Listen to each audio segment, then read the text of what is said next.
Marian. I'm a member of the Parliament of the Republic of Moldova. I became an MP a year, like in March 2019, so a bit more than a year. I am of Roma origins. I'm a Roma on behalf of my mom. Also, I'm very proud of the Roma heritage, but I also have a diverse ethnic background from family. My father is also Moldovan, Romanian.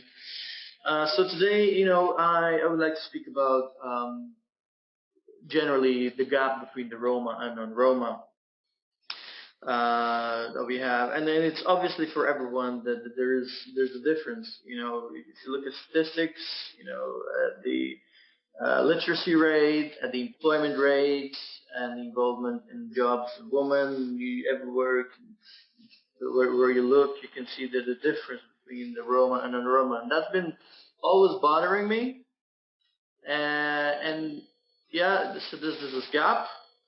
And I was saying, and I'm trying to explain this, and I was wondering why there's a gap between Roma and non-Roma. It's a very, it's very complex and question, and it's a vicious cycle, actually.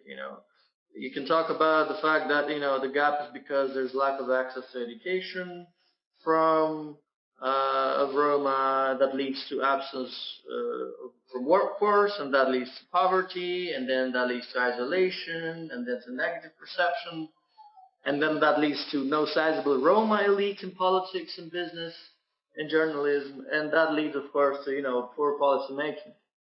So as I said, it's a vicious cycle. But then what I would argue is that the key elements of breaking this vicious cycle is the policy making, and where does the Roma elite stand in the whole structure of the society.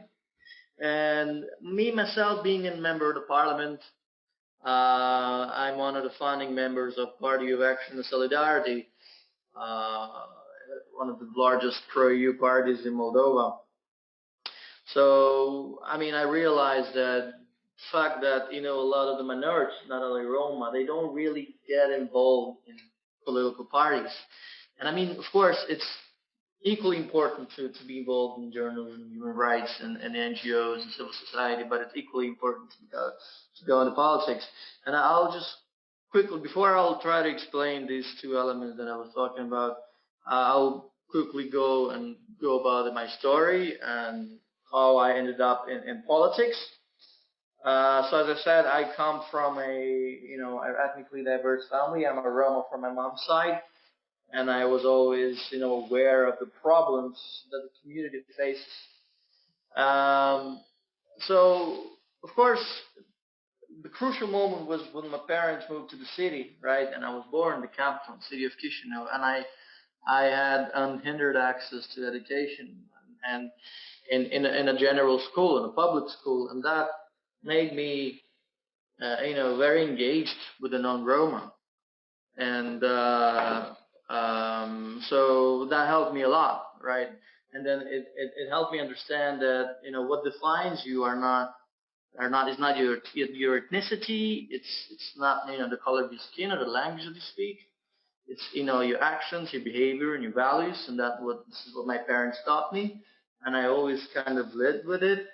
Of course, we face discrimination. Of course, not as much as other families, Roma families in the rural area, but I try to guide myself of this motto. But then this question of why there's such inequality, why there's such disparity, always bother me. And when I voted for the first time in 2009, I was very disappointed because the Communist Party has won, and there was a revolution happened. There was like unrest. There were big protests, and then I realized that politics has a really outsized role in the society, a huge role. And even though we don't like politics and we don't want to talk about it, and we think it's very dirty, it kind of defines the way we live. It defines the policies. It defines the way the education works, the school works, the roads are built. It defines a lot of the things.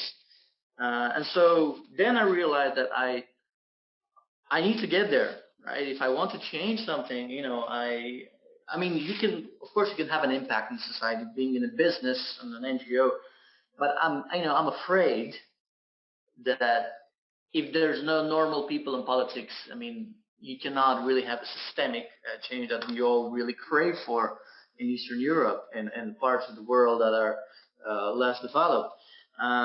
So I have this passion for the questions and the big pictures and what are the answers to it, and it's the same, in terms of the Roma community, and of course you have this gap between Roma and the mainstream society, and how you kind of um, trying to move them a bit closer. So as I was saying, the issue, there are two. I mean, there's the policy making, access to policy making, and the Roma elites. They are not as involved in many areas that are very important. So I mean, this is just an observation. It's done. I'm not backed up by data, but what I observed is that a lot of the Roma elite is involved in Roma-related projects, but there are not that many that are involved in business and journalism, politics, right, and in science, And I think that the message and the lesson that we need to learn, and those who are Roma activists, they need to kind of put more efforts to involve the talented young people. All these scholarship schemes, they should be kind of more focused and diversifying where the young Roma study, and that's what we have to try to do, to these highly educated Romans, to move them into the other fields. As for the involvement in politics, I mean, this is really important because you being in the parliament and politics, you can kind of influence the way money are spent, the public's money are spent. We were in the government until November, our party, and we were having really big plans for Roma community. I was responsible for writing the electoral program for my party, and we wrote there that in 4 years in government, we want to achieve 100% literacy rate for Roma people. I think that was the first time ever that some political party in the country mentioned that in their political platform. And then at the 2020 budget, of course, I proposed some amendments to increase some Roma programs. Of course, I was already in the opposition. That didn't go through, but still, I mean, you have access to, I mean, you have the potential to influence the policy at the highest level, and the way the public money are spent, and that's the opportunity I will still use. And so my takeouts and my recommendations for everyone that is involved in Roma activism, I would have the following recommendations. First of all, the donors should have a more active role in promoting the careers of Roma people in mainstream fields such as politics, or business, or journalism. And we still have some scholarship schemes, and we need to just use them more wisely. I would say that we need to create and fund activities that would bring together Roma and Roma. I would say there should be zero priority for policymakers to ensure 100% literacy rate and access to quality education for Roma children. And this is something we will fight for, no matter who will be in opposition or in power.